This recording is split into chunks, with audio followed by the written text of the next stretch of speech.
పెద్దమ్మా. అత్తయ్య గారు, అత్తయ్య గారు, పెద్దమ్మా. అత్తయ్య గారు, అయిపోయాయా మీ తిరుగుళ్ళు?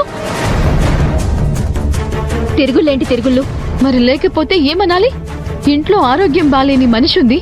తనకి ఎప్పుడు ఏం కావాలో చూసుకోవాల్సిన బాధ్యత మీ మీద ఉంది. ఆ బాధ్యత గాలికి వదిలేసి బలాదూర్ తిరగడానికి వెళ్లారా? బలాదూర్ గిలాదూర్ అన్నావంటే మర్యాదగా ఉండదబ్బి. ఆ మాట నేననాలి. వంటి మీదకింత వయసొస్తే సరిపోదు. ఆ వయసుకి తగ్గ పనులు కూడా చెయ్యాలి. అబ్బో, ఇప్పుడు మాకు వయసుకు తగ్గ పనులు చేయడం నేర్పిస్తావా? మీకు తెలియనప్పుడు నేర్పించాలి కదా. నువ్వు నేర్పిస్తే నేర్చుకోవాల్సిన పరిస్థితిలో మేము లేము. ఆరోగ్యం బాలేని మనిషికి అమ్మలాగా పక్క నుండి సేవలు చేయాల్సింది పోయి ఇష్టం వచ్చిన తిరుగుళ్ళన్నీ తిరిగొచ్చారు. ఇప్పుడు మీ ఇష్టం వచ్చినట్టు మీరు చేసిన పనిని సమర్థించుకోవడానికి ప్రయత్నిస్తున్నారా? అయినా ఇప్పుడు ఏమైపోయిందని? మేమేదో చెయ్యకూడని పని చేసినట్టు మా మీద అరుస్తున్నావు. మీరు ఇంట్లో లేకపోవడం వల్ల అత్తయ్య ఎంత ప్రమాదంలో పడిందో మీకు అర్థం అవుతుందా? ఏమైంది ఇప్పుడు? అనుకోకుండా కింద పడిపోయారు. కనీసం స్పృహలో కూడా లేని పరిస్థితిలో ఉన్నారు. సమయానికి నేను చూశాను కాబట్టి సరిపోయింది. లేకపోతే ఏమయ్యేదో ఒక్కసారి ఊహించండి.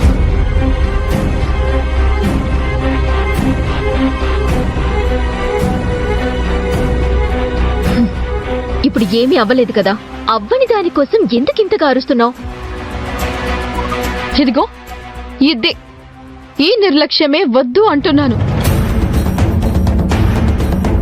ఇప్పటికే మన ఇంట్లో ఉన్న సమస్యలు సరిపోలేదా? మళ్ళీ కొత్త సమస్యలు ఇంట్లోకి ఆహ్వానించాలా? అయినా ఒంట్లో బాలేని మనిషిని కంటికి రెప్పలా కాచుకొని చూసుకోవాలి అనే ఇంగిత జ్ఞానం కూడా మీకు లేదా? అబ్బో, నువ్వు మాకన్నా పెద్ద తెలివైన దానివి. నువ్వు చెప్తే మేం వినాలి, అంతే కదా? మీరు నా మాట వినకపోయినా పర్వాలేదు. కనీసం అత్తయ్యనైనా కాస్త జాగ్రత్తగా చూసుకోండి చాలు.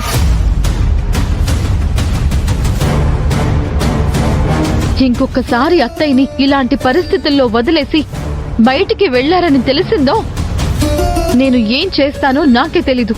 ఏంటి మా మీద అరుస్తున్నావు? మాకే వార్నింగ్ ఇస్తున్నావు? ఏమన్నా వింటూ కూర్చుంటున్నామనా? కొట్టకుండా మాట్లాడుతున్నాను, సంతోషించండి. పెద్దమ్మా, ఏంటి గొడవ? అత్తయ్య గారు, చూసారా అభి ఎన్నెన్ని మాటలు అంటుందో. నేను ఇంటి పెద్ద కోడలు అత్తయ్య గారు, అది చిన్న కోడలు. అక్కతో సమానమైన నన్నే ఎలా తిడుతుందో చూడండి.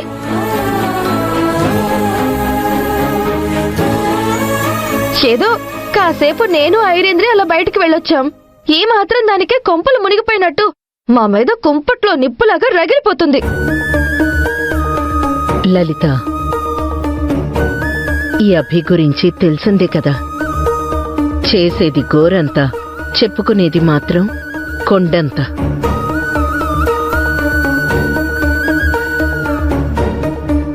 తనతో మనకెందుకు? పదండి, లోపలికి వెళ్దాం.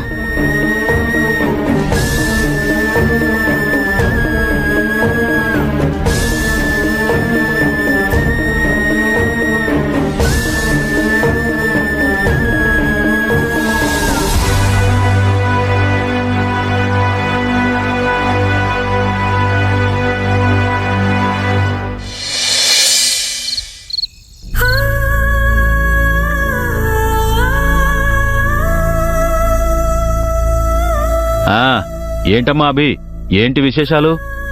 ఈ రోజు మన వైద్యశాలకి జనం ఎలా వచ్చారేంటి? ఎక్కడికి వెళ్లారు మావయ్య గారు మీరు? నేనా? అలా షికార్కి వెళ్ళానమ్మా.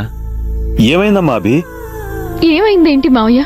ఎప్పుడు ఇంట్లోనే ఉండే మీరు, అత్తయ్య పక్కనే ఉండే మీరు ఒక్కసారి లేకపోయేసరికి ఎంత ఘోరం జరిగిపోయిందో తెలుసా? ఏంటమ్మా అభి అంత మాట అనేసావు? ఘోరం జరిగేంత ఏమైంది? అత్తయ్య ప్రాణాల మీదకి వచ్చేంత ఘోరం జరిగింది మావయ్య.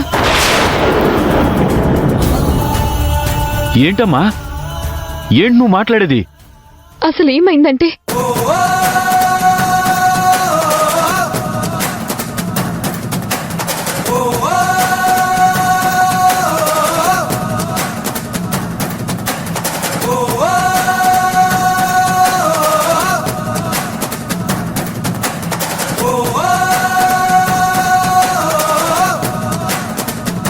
వేదా వేదా